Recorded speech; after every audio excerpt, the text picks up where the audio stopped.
Hello! I'm late as usual, but there's a good reason why. So I was planning to upload this video around the 20th, but my brother just celebrated his 60th birthday the day before, so of course, I have to prioritize him first before the content. In the end, I wrote the script on 20th and then uploaded it today, which honestly isn't too bad of a bridge, and I also made this video while doing extensive research because again, I love you guys and I love my job. If I were to be late at making content, at least make it worthwhile for you guys who wait, so here we are.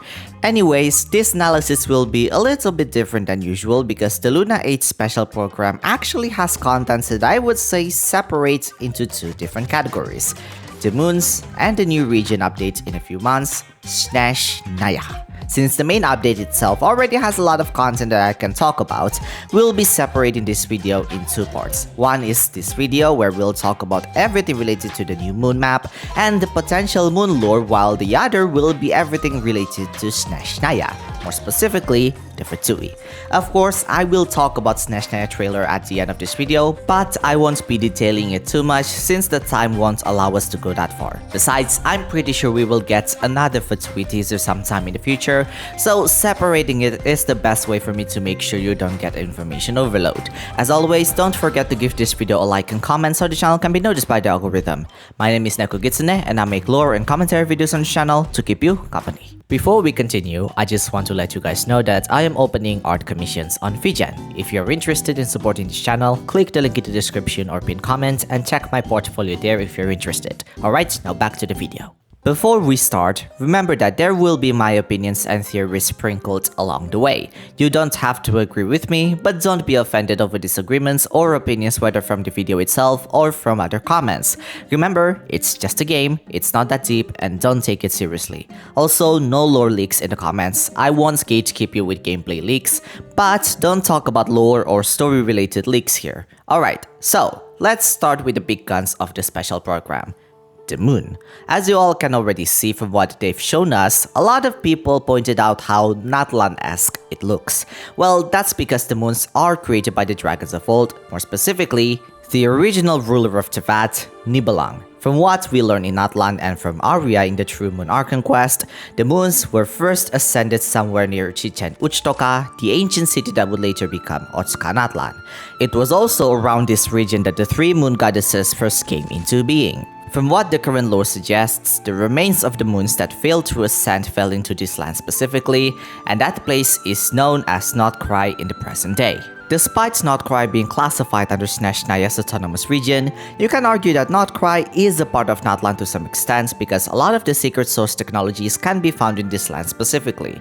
Helka, an NPC that you can talk to prior to Notcry's release, told us that some architectures that resembles the secret source automatons can be found in Hissi Islands, an island that is now inhabited by the Frostmoon Scions to worship the Frostmoon. What she is referring to is the giant pillar that you can see even from far away, also known as the Sanctum of the Oathkeeper. If you play the Polka Beneath the Moon's Oracle World Quest series, you might encounter this particular place where phlogiston engravings appear while breaking the seal to the Sanctum of the Oathbearer. Depending on how far your little body questline progress is, you'll be greeted as Ix Uxult Sipolon tu Ulel, or Ixlel as Paimon would nickname her, or Shiuquatl, giving you permission to enter the Sanctum of the Oathbearer. Throughout the final quest, we repeatedly see evidence that this structure was never intended for ordinary mortals. Between the phlogiston engravings, dragon-related mechanisms, and the communication to the moons, the implication seems to be that the pillar functioned as a bridge between the dragons and the moons themselves. The main point isn't necessarily whether you can enter the sanctum or not. The point is that the dragons used the giant pillar in Hissi Island whether to communicate or to travel to the moons, which is something that likely happens in the trailer where the surrounding area of this new place seems to be very Natlan themed rather than Notcry themed. That doesn't mean the new area is in Natlan. It's still in Notcry, just different architectures to tell you the origins of this place, that long before Naya and the Frostmoon Scions, this land may have been tied directly to the dragons who built the path towards the moons. Now that we've established that knowledge, this is where the trailer comes into play. From what is shown later in the special program, it seems the quest starts at a rocket launch pad, which could imply this is where the dragons would begin their travel to the moons. Historically, this is something that the dragons do, and it's also implied in Innova's ninja weapon as well, where the 11th ruler of Natlan's sovereign ruler, centuries later became Innova, and Xiuhquatl visited the Moon Sisters to find the whereabouts of Nibelang after he left the VAT. If that is the case, then this may even be the same launch facility that Xiuhquatl and the 11th ruler once used when they traveled to the moons in search of Nibelang. Another interesting thing that the trailer talk about is when Eggy, the black Kuhenki mentioned in the special program, mentioned a pioneer that explored the moon and circumlunar zone. After the pioneer landed, he began to explore the moon and circumlunar zone. One day, while in the circumlunar zone, he received a mysterious signal from deep space. When she mentioned the circumlunar zone, it immediately reminded me of the real-world concept of a circumlunar trajectory. Circumlunar trajectory, also known as translunar trajectory or lunar free return, is a flight path that travels around the moon. The trajectory doesn't necessarily lead the spaceship to land on the moon, but it could travel around it or slingshot around it, basically a route to pass and then return to Earth using gravity. Going back to Genshin's context, Eggy states that the pioneer landed on VAT and explored the moon and the circumlunar zone. While exploring the circumlunar zone, he received a mysterious signal from deep space. The mysterious signal from deep space is interesting because there's actually another line later in the trailer that likely refers to it. The terminal has detected the appearance of an unknown individual. Its purpose was to turn the moon into a space-based weapon. The likelihood of them being literally connected is a bit low because they could be stated within different sections of the quest, but so far from what the trailer implies, these two lines seems to be connected as they're mentioning things that are outside of Teyvat's borders.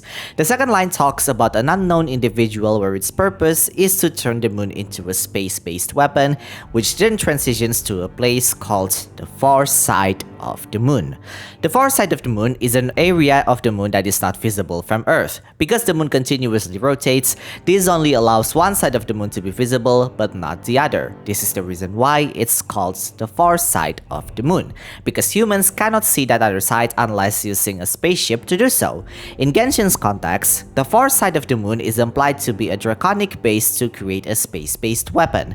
If you remember what Nicole said during Outcry's Arcanum quest, she said that Nibelang returned to Teyvat, imprisoned the moon goddesses, and turned the moons into weapons to attack VIII. With that in mind, it's possible that the mysterious facility shown on the far side of the moon is connected to the weaponization of the moons that Nicole described during Outcry's Arcanum quest. So there's a possibility that the signal mentioned is Nibelang, while the pioneer is the Heavenly Principles or VIII. That's just my speculation for now since they're the closest entities I can think of, so we'll likely get another side of VIII and Nibelang that we have not yet explored. Now, whether the facility itself is the weapon or merely part of it should be revealed in the future quest later. Speaking of the facility, we actually have seen it to some degree in-game, more specifically in the Colors of Emptiness world quest where we were transported into a mysterious realm in Nothing Passage. The game never really explained what that realm is. The closest we got is that the Fatui were using the Nothing Passage to research on the ancient moon's remnants, in this case Aria's, since it's the moon remnants that the Fatui pulled down, and one of the soldiers who were transported into that realm were seeing weird imageries. This soldier described everything as being swallowed by the colors that emit from Aria's moon remnants, and each of the pieces were awakened by two math researchers sent by the Tsaritsa from Snezhnaya, causing an immense amount of casualties, including the soldier who wrote the note. One of them also said that the Kuvaki from the moon remnant is a purer Kuvaki that is closer to Teyvat's primordial life, which in this case makes sense because Kuvaki is Columbina's power, while the Kuvaki that the researcher discovered was Aria's power. Remember, Kuvaki is not the same as the powers that the original three moon goddesses wield.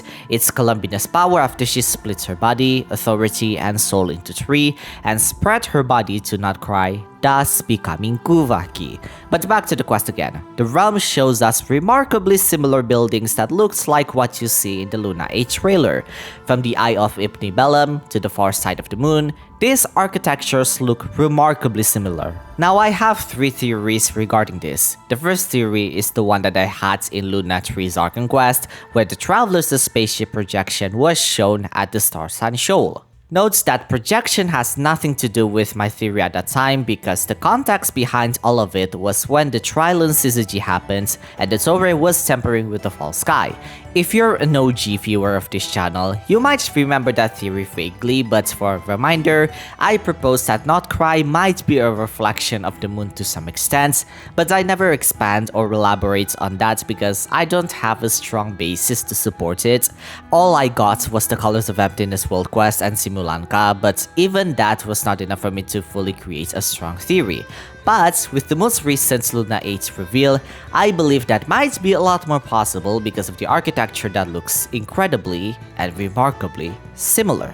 Notcry in itself is also implied to be the moon remnants that failed to ascend, so it wouldn't be surprising if Notcry as a whole could be a reflection of what the real moon looks like. If I could go a little bit deeper, this realm could even be the circumlunar zone. What makes this theory more plausible now is that Luna 8 finally gives us a direct look at the lunar infrastructures. Before, Colors of Emptiness was just a strange realm with no obvious context, but now that we have an actual moon facility to compare it with, the similarities become much harder to ignore. That's one theory, but I have another that sounds a little bit more possible. You see, the problem with that theory is that Notcry is a land of the moon fragments that failed to ascend, but we don't know whether it's referring to the 4th moon or the fragments of the moon goddesses that didn't make the cut. Not to mention, the researcher used Aria's moon remnants, so it doesn't really make sense why it would show the frost moon's reflection since Canon owns the frost moon. So my second proposal is that the realm shown in the Colors of Emptiness might be Aria's moon. Think about it, the realm is completely and utterly destroyed, which is also the current state of the Eternal Moon. Not only that, the moons were Nibelung's creation using the Secret Source technology, so it wouldn't be too surprising if all of the moons have similar architecture. If there's anything that I could say, we might have visited Aria's moon back in Luna 1. But let's go a bit deeper with the third theory. You see, the reason why the quest even happened was because of the researchers that activated Aria's moon marrow, causing it to swallow its surroundings. We see that evidence ourselves with the Traveler eventually getting swallowed into that realm. You can visit this place again by interacting with the giant rock on top of Star Sun Shoal, where you'll meet Fatui mechs that were also swallowed and left abandoned. The thing is, I don't think we necessarily visit Aria's moon either, because I'm sure there's more explanation to that. In other words, what if what we were experiencing is Aria's memory, or more specifically, the Eternal Moon's memory? I would say the second part is more possible since Aria was already imprisoned before it was turned into a weapon. I say this because that realm not only shows the lunar/draconic architectures, but also architectures from the unified civilization. This could imply that the Eternal Moon's remnants hold some memories of what happened during the funerary year, or it could even show what happened to its remnants while it was destroyed. This also ties back to the first theory because if what is shown to us at the Colors of Emptiness is indeed the Frost Moon's architecture, then what we saw is what the Frost Moon looks like from the Eternal Moon's memory. Here's the thing, technically we are still in Notcry, more specifically inside a moon remnant. However, I wouldn't say we are in Teyvat anymore because the compass doesn't work. This goes the same with Nicole's exploration talent because you can't trigger it outside of Teyvat, which is the case in this realm where the system said her ability is currently unavailable. Other places that are similar to this are the Book of Revealing in Fontaine and the entrance to Marijivari, which makes sense because the Book of Revealing is a revelation created by the Narcissan Court's order about the world's formula to its followers, while Marijivari is already swept by fancy from the rest of Teyvat. In the Color of Emptiness's case, if we're not in Teyvat, then the realm is already operating under a different set of rules. Combined with the fact that the area contains architectural remnants of the unified civilization, this makes me think we may not be looking at a physical location at all, but rather a record or memory preserved within the eternal moon's remnants. Now, if I can go a little bit daring, I have the fourth theory, but I would say it doesn't make the cut. It's possible that we got transported to the eternal moon since its surroundings are abyssal. The environment carries visual similarities to places associated with the abyss and areas beyond Teyvat's borders. If you need a reminder, the eternal moon's remnants are currently outside of Teyvat's false sky. Just because the Fatui managed to pull some of them down doesn't mean they have all of it either. Logically speaking, if VIII is true 2 of the moons outside of the false sky, they might throw some of the ancient architectures from the unified civilization as well. However, I'd say this theory a little bit unlikely since there's not enough evidence for me to back it up, but it's an interesting thought to ponder on. If you want to expand this piece of theory yourself, you are more than welcome to let me know in the comments. What's interesting is that all 4 theories became much more plausible after Lunar VIII. Before the special program, Colors of Emptiness was a very obscure world quest with very little context whatsoever, and I would assume a lot of people would have forgotten it by now, which I actually did until I researched this video. But now that we know lunar facilities and the far side of the moon are all relevant to the story, that quest suddenly feels far more important than it did when it was first released. Speaking of importance, this is where another crucial information is important, and that is Aria. Of course, if you're a regular of this channel, then you know the drill. This video took a lot of effort to make and it took a lot of research to make this video possible. So if you can hit that like and subscribe button, you're helping this channel to be pushed by the algorithm and essentially a virtual pack in the back for me. With that said, let's continue. Compared to the other sisters, Aria is the only moon goddess that has the least amount of lore presented to us. Most we have is that her remnant is outside of the false sky and her remains fell into Notcry, therefore making Notcry rich in Guvaki. However, that was not really the case because while her moon's remnants might have rained down like stardust as to what Slama said on Luna 1, later versions revealed that it was Columbina's body that made Notcry rich in Guvaki. What initially appeared to be Aria's influence on Notcry was later revealed to be much more connected to Columbina, and the only thing we knew about her is the fact that she is the eldest sister, owns the largest moon out of the 3, her moon remnants are now outside of the false sky, some of the remnants were then pulled by the Fatui, and they were experimented on. Now that Aria had a speaking role in the next update, this could mean that we are finally getting more lore about the Eternal Moon and what it actually meant for Teyvat, especially her moon's name that is the closest thing to what Phanis had as an ideal, the Eternity. However, as much as I want to give you the canon information we have about the Eternal Moon and Eternity, there really isn't much to go with. The game never really gives us the reason why the moons are named the way they are, and until today, the names remain a mystery. That being said, there are interesting details when it comes to their naming that might connect itself to the concept of fate in Teyvat before Phanis came, and this reasoning might be the reason why they allowed the moons to co-rule with them. Now before we get to the Eternal Moon, let's go with Iridescent and Frost Moon first. Iridescent is probably the strangest out of the 3 because it relates to colors that are continuously shifting, unlike Eternal and Frost that is closer to stillness. One moment it appears blue, the next it becomes green, purple, or gold.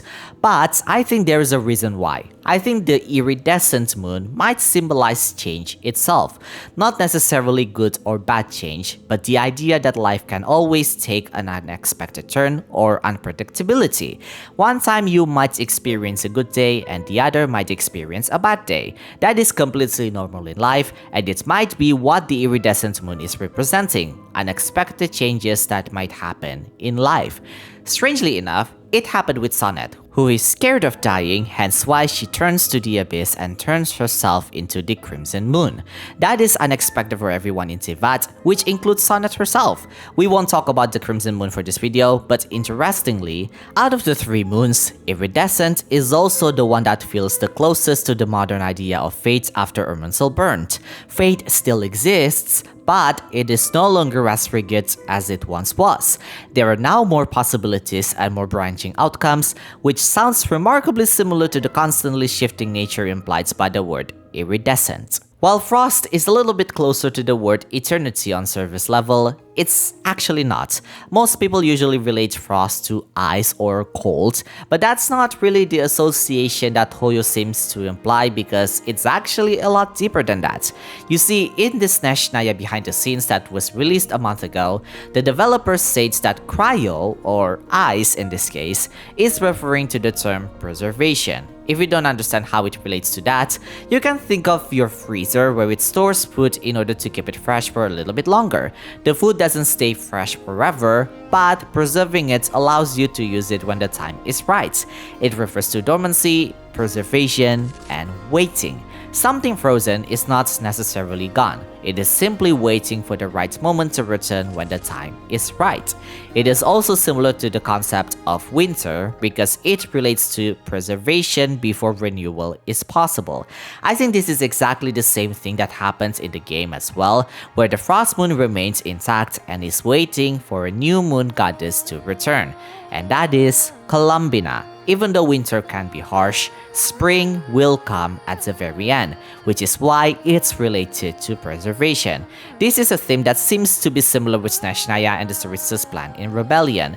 This might be related to Columbina and why she just lets her stay in Notcry now that the Frost Moon returned to Tevat, but that's a topic for a different video, which I'll upload after this one in coming days. Now, eternal, which of course is the adjective version of eternity. Eternal is something that lasts forever and is quite straightforward with its naming. The difference with frost is that it doesn't wait for the right time to change, nor it's buying time, if you will, because it is already in the state of permanence. Something that is eternal either lasts forever through the passage of time or exists beyond time altogether, depending on how the term is used. However, when it comes to objects in real world, there really isn't any example that I can think of because there are very few things that we could truly describe as eternal. Mountains erode, stars eventually die, and even entire civilizations disappear with time. The closest within this category is the religious concept of eternal life after death, but that is not something that can be scientifically proven, or it's a strong evidence I can use in this video, despite it being a belief that I personally believe myself. This is the reason why there's a term, nothing lasts forever, which ironically fits with Aria. However, that doesn't mean the concept itself is not real, because this is where the broader definition comes into play, where we get into the concept of eternity. There are several concepts that often appear when people talk about eternity, and that is permanence, continuity, legacy, and memories. We talked about permanence just now, where its concept lies within durability and endurance. A good example of this is tattoos. Continuity is something that continues on from era to era. A good example is a family that keeps a tradition from generations alive. Legacy is something that survives even when the creator is gone, like how the Frostmoon Scions kept the beliefs of the Hyperboreans after the civilization fell. Finally, there's memory, where stories continue to exist long after the people who lived with them are gone. The Night Kingdom is a good example of this, as the main reason for it to exist is not only to preserve the souls of the Natlanis, but keep their stories alive. If you notice those examples I just told you, none of these things I said are literally eternal, because like I said, nothing lasts forever. Even so, they either persist for a very long time, or those that don't last forever keep it eternal, or what I would say as everlasting or perpetual. Back to Aria again. We just established a theory that her moon remnants might hold the memories of the eternal moon itself, not Aria, but the eternal moon. If that theory is true, then the eternal moon may have served as a vessel for records and memories. It would also make sense why the realm we entered in the Colors of Emptiness is showing abyssal properties. Worth noting, the realm may not be corrupted by the abyss. It may simply be preserving a memory of the abyssal invasion that happened during the funerary year. Despite holding the very concept that Phanes holds so dearly, It's also the very thing that Phanis has to destroy, which is very ironic now that I think about it, but makes sense at the same time. Remember, in Luna 5, the Abyss is fates that will not come to pass, and the abyssal version of the Valin was born out of thin air within the bubble that Alice and Nicole created because of a small bug that they encountered. With that in mind, the Eternal Moon's destruction makes a lot of sense now. If it truly preserved memories and records of the old world, then it may also have preserved memories of possibilities, histories, and abyssal influences that Phanis wanted erased. Now that we established the potential what Eternal Moon is, we can now move on to the next topic. Why does she appear in this update? Generally speaking, there are many things that made me skeptical whether Aria appears in this quest or not, because timeline-wise, Aria is already dead. The moon goddesses cannot live without their moon, which is the reason why Aria and Sonnet perished in the first place, while Canon persisted for some time before she completely perished. So there are two possibilities here. Either the Aria that spoke is a flashback, or it's a memory of Aria. Both are possible, and there are ups and downs to this theories. If it's a flashback, this meant that Aria told Columbina about this project during Luna 4's second quest, but it was told to us off-screen. Canonically, there are certain conversations that got off-screen during that quest, as Columbina actually told her sisters about the present day of Tevat in one of her character stories. With that in mind, there is a likely chance that Aria told Columbina about the Frost Moon eventually. However, this is a bit unlikely because Aria told Columbina to not leave, then continued on saying the order given to them, likely referring to the other goddesses as well, will bring disaster to Tevat. Don't go, Columbina. We knew what this order would cost from the beginning. The words she said during that moment doesn't sound like something she would say when they were in Nibelung's prison, because she wanted Columbina to return to Tevat. Aria knows that she'll die after giving her power to Columbina and returning to the real world, so it's very likely what she said at that time might be in the present. But how could she do that? Well, I have very heavy speculation on this one, and it's within the delusional category to some degree, but before we get to that point, we need to analyze the project mentioned in the trailer. Project Moongazer. This project is connected to the Black Kohenki we'll meet in the quest, Eggy. Worth noting that Eggy is just a nickname that Paimon gave her, likely because this Kohenki doesn't even remember her name, so we'll likely learn her name later in the quest. Regardless, Project Moongazer is the reason why Columbina returned to the moon in the first place. Now worth noting that this project seems to be something that is established by the dragons. Implied by the special program, it's also related to a certain area that looks remarkably similar to Natlan's geography, albeit more synthetic. For the longest time, there have been theories within the community that the moons were created as vessels for interstellar travel, allowing the dragonkind to leave Tevat and survive elsewhere should the world fall. They're likely waiting for Nibelung to return, and in the meantime, the dragons would use the moons to create habitable areas for themselves, hence why we see an area that looks remarkably similar to Natlan's landscape. Now let's dissect the name itself. In literal sense, Moongazer could be made to observe the moon, which, relating to my theory later on, might actually be the answer as to what this project is. If we get a little bit more technical, the dragons might use this project to observe what they should expect once they are ready to travel among the Sea of Stars, hence why they created a facility with landscapes that is similar to Tevat in order to research lunar life forms. Now something like this is not new, because we saw this twice already in Natlan. The city of Talon is similar to this, where the entire city was inside the volcano. The whole area inside it is very different to what you might expect from inside a volcano, where the entire place is a huge space with clouds all over, lush greenery, and floating islands. Another is during the Journey Home Arcanum quest, where we explore the 8th sovereign ruler of Natlan's domain, and in it, we see the similar landscape, albeit it leans more to darker toning due to it being abandoned. With that being said, Project Moongazer doesn't seem to be a very dangerous plan to some extent. It could be related to something more violent, but I would assume that this project was made to observe what is beyond Tevat, test the waters, and the moment Nibelung returned, that's when the project shifts to turning the moons into weapons. Whatever the case might be, Columbina states that the core of the moon is Nibelung's masterpiece. I already learned the truth at the moon's core. As for this place, it is the masterpiece of that Dragon Lord of Darkness. Since Columbina specifically refers to him as the Dragon Lord of Darkness, this could imply that Nibelung created something after he was corrupted by the Abyss. The special program implies that the far side of the moon is the place where Nibelung's weapon came into being, so the masterpiece that Columbina refers to is either the core or the weapon. With that in mind, it's more possible to think that Project Moongazer was not meant to be a malicious project, but there's a likely chance that it turned out to be that way. Another thing said in the project is the fact that Columbina mentioned someone that is the key to activate the project. She is the key to activating Project Moongazer. If we go by what is said in the trailer alone, Eggy might be one of the stronger candidates because the project reacted to her. However, I don't think Eggy is the key member in this case, and even if she is, I don't think the explanation is as simple as a black Kuhen key that is commonly seen at the moon becoming a key to activating this project.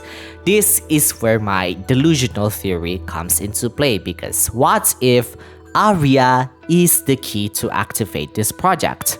Now that we are going to visit the moon, it's natural to think there are traces left behind by the moon goddesses. Since the quest is classified under the Voice World quest, this means that we might hear the memories of the moon goddesses as we explore the Frost Moon. So even though we'll hear Aria's voice, we might also hear Sonnet's and Canon's voice. I wouldn't be surprised if what Aria said on her last line is related to Columbina's view of the Traveler. That being said, however, since we established the fact that Aria's role as the goddess of the eternal moon and the moon itself is to preserve memories, this could imply that we might see a projection of Aria in the form of memories. We see something like this happen before in Natlan, where Guthred, a Kynrian soldier, was formed using the memories of the Natlanis. It's not Guthred's soul, but it is created using what the Natlanis thought of him from the stories they heard of. With that in mind, this could explain why Aria's line sounds recent, yet not at the same time. Don't go, Columbina. We knew what this order would cost from the beginning. Besides, I think Aria might be related to the project directly because remember, the Frost Moon resembles what is shown in Color of Nothingness World Quest. Even though Aria might not have seen the weapons directly, she is likely the most involved in activating this project to gaze, to observe, and to record. But you might ask, if she is the key to Project Moongazer, why is the project taking place at the Frost Moon? The thing is, I don't think the project only runs in Frost Moon because all three have to be involved somehow. Even if the weapon is only at the Frost Moon, there has to be a very good reason why. Remember when we talk about why moons are called the way they are? Frost is closer to the term preservation and waiting when the moment is right. The trailer implies that Project Moongazer will be activated during the quest, or at least sometime near the future, and being preserved within the Frost Moon is quite logical. There might be reasons why Phanis didn't immediately destroy it because this might even play a bigger role for their plan. This might even be related to Istaroth, who is said to be the protector of the 4 imprisoned moons in Hymns of the Far North. Now, I won't get into details on Phanis and Istaroth because that's another can of worms that I don't want to open, and frankly, this video is already filled with a lot of speculation, so I don't want to get your hopes too high. But what I'm saying is that whether the Frost Moon was indeed spared by Phanis in order for them to use it again eventually is very possible. Since Istaroth's domain is said to be outside of the Gardens of Gods, in this case likely Celestia, then her dominion might be somewhere near the moon. As the Frost Moon now returns and creates a Wheel of Fate anew, this could mean that it's another way for Istaroth to maintain the fate of Tivat. If Aria or memory of Aria is preserved within the Frost Moon as well, then that activation might even affect Tivat as well. If Guthred can be made using memories, then what are the odds of Aria, the literal embodiment of eternal memories, can't be formed the similar way he does? We spent so much time talking about the moons, but one answer that we never got is why the moon is very important to the Tsaritsa. Because Not behind the scenes video claims that the moon is important for the Fatui, yet we never really get the answer why. Let's say if the moon or the frost moon is that important, then the reason might be the weapon, as it is the masterpiece that Nibelung created, and if it is true that this might be a weapon for the dragons to defend themselves from the abyss, then it might be the reason why the moon is very important in the first place, whether to the Fatui or to VIII. Besides, there is also the possibility that VIII never intended to completely erase the moons. If the frost moon was deliberately preserved while the others were destroyed, then perhaps some part of the lunar system was considered too valuable to discard. Whether that means the weapon itself survived, or whether the frost moon simply became the final repository of that technology, remains to be seen. This gives another layer of fate in Teyvat, because now that all of the Trilune authority has returned to one single moon goddess, then even burning the Irminsul is no longer a problem, because now that a new moon goddess risen with the frost moon, Aria's memory can activate Project Moongazer, and it's now only the matter of who gets it first. At the end, the Color of Emptiness world quest opens a huge clue for what we can expect in this new world quest, and this is a good chance for us to finally learn Aria's role in the game. As to what it is, all we can do now is wait until the patch comes out. Alright, we spent a lot of time talking about the moons, and we haven't even talked about the rest of the content in the special program. But again, I already told you guys from the beginning that I'll be talking in detail about the moon specifically, especially that we are finally at the end of Song of the Welkin Moon. Quite interesting, hey? The update about the moon is ending us with going to the moon. Anyways, now I'll just give you a quick analysis because the rest of these are not really the main dish of the updates, so let's do this. First up is of course Sandrone. So in the Luna 4 Arcan quest, Sandrone died at the hands of the Torre. I made a whole video talking about Sandrone's life already, so you can watch that if you're interested. But Sandrone said at the end of her notebook that she is preserving herself until she'll be remade in Fontaine's Research Institute. Since her new animated short shows us with her new body, this likely means that her story quest will revolve around her receiving that new body, her deeper connection with the Narcissan Court's Ordo, and finally, how she obtained her stellar linchpin. So the hosts told us that the stellar linchpin was one of the reasons why Sandrone is able to wake up again, and according to the Fatui, this object is connected to the third descender. Remember when I said Elend's gift wasn't the only reason Sandrone was able to wake up? Well, this is the other reason. Stellar linchpins are extremely rare, and according to Fatui research, they have some connection to the third descender. Now there's interesting things that I want to mention here, because when the hosts said she woke up because of this item manifesting, then this directly connects to the fate of Teyvat. Since Sandrone said that Fatui already researched about this, then Stellar Linchpin already manifested prior to her destruction in Notcry. Interestingly, Sandrone didn't obtain a Stellar Linchpin through a conventional awakening like Vision holders do. Instead, the special program implies that its manifestation is directly connected to her return. That being the case, it's natural to think that Stellar Linchpin works under a completely different set of rules.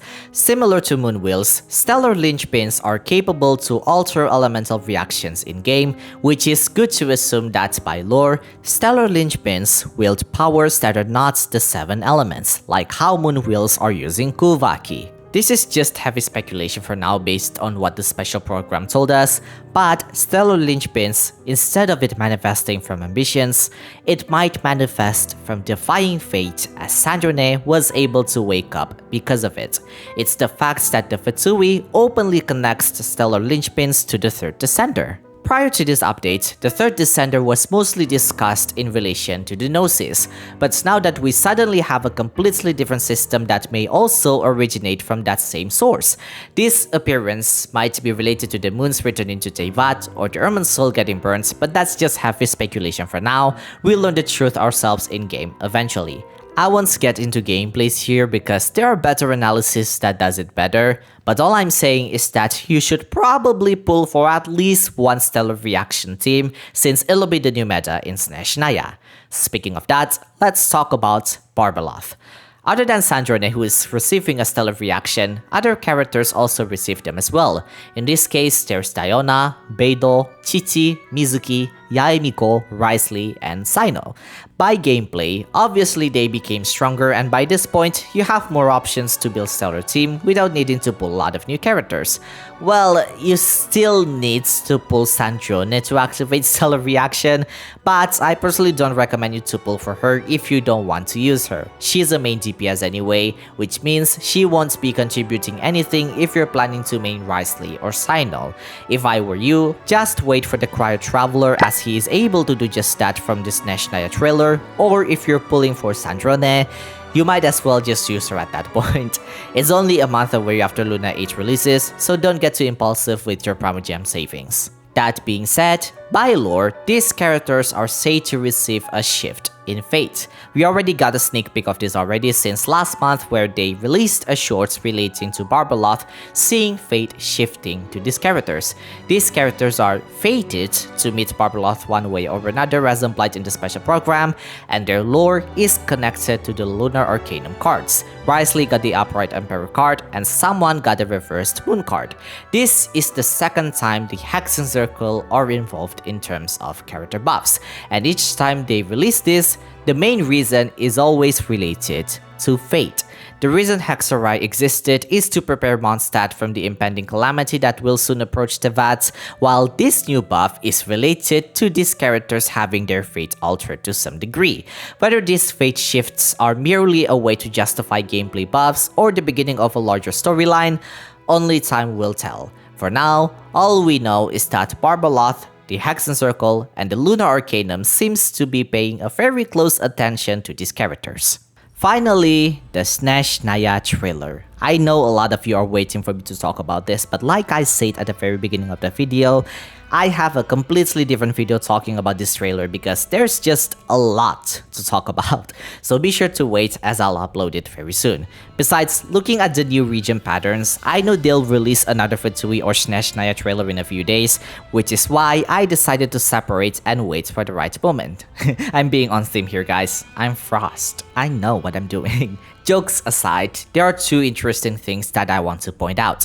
First of all, Paimon is sitting. I know that doesn't sound that big of a deal, but Paimon usually floats or flies. So, Hoyo deliberately showing her sitting in a normal setting is strange, let alone she is in a weakened state. It's possible that she is sitting because of the cold, which shows that she is breathing. But at the same time, the Traveler and Paimon visited Dragonspine before, which was also surrounded in snow and snowstorms. There's also places like heavy thunderstorms in Inazuma, heavy sandstorms in Sumeru, and even intense heat in Natlan. So having Paimon in this weakened state is very interesting. If anything, this is the first time we see her like this and seems to be quite relevant in the story later on. However, as much as I want to put a lot of theory in this moment, I want to keep my expectations low because Hoyo likes to mislead viewers by making things seen on the trailer seem like a bigger deal than it actually is. But again, we are here to speculate, and if that's the game Hoyo plays, then I don't mind falling into that trap. Regardless, there might be a chance that Paimon is in trouble because the Traveler eventually has a new gameplay and is rushing to exit this strange space to meet Paimon again. This area is interesting because there are a lot of Fatui soldiers, so if Paimon indeed got captured during her weakened state, then the Fatui is at play. However, there is also a chance that Paimon was never captured since even the Fatui never really suspects anything from her, but she's likely got tracked in whatever project Stuja is doing. Aside from what we knew about this project, Liben told us at Luna 6 that Project Stuja is consuming a lot of energy in Snezhnaya. It's also a huge business opportunity for him, but that's not really the point. If Project Stuja is connected to the powers originating from Celestia, then Paimon's condition could be related. But at the moment, we simply don't have enough information to say for certain. It's no surprise at this point if that's the case because of her design alone, but we likely get to learn who Paimon actually is once Snezhnaya is out. After 6 whole years, finally! Another that I want to talk about is the Fatui themselves. You see, their behavior in this trailer is interesting because they don't seem united anymore. Tartaglia is worried because Snezhnaya doesn't seem to have a lot of time before war with the Divine breaks out, Sandrone is starting to lose trust, Arlecchino sounds frustrated, and Pantalode reveals how Mora doesn't flow like water, which could imply there are uncertainties along the way with the Tsaritsa's plan. Piero also told the Harbingers to remain devoted to the Tsaritsa, implying he is the only one that has not yet faltered. War is coming. This is no time to rest on our laurels. We must remain devoted until our banner flies high and the dust has settled. With that being the case, this could mean that this argument between the Harbingers is them showing their depths to Piero. You know what this reminds me of? That's right, Travail. She is a god with no love left for her people, nor do they have any left for her. Her followers hope only to be on her side when the day of her rebellion against the Divine comes at last. Interesting, isn't it? I feel like since Sumeru, Travail doesn't feel as accurate as it used to be.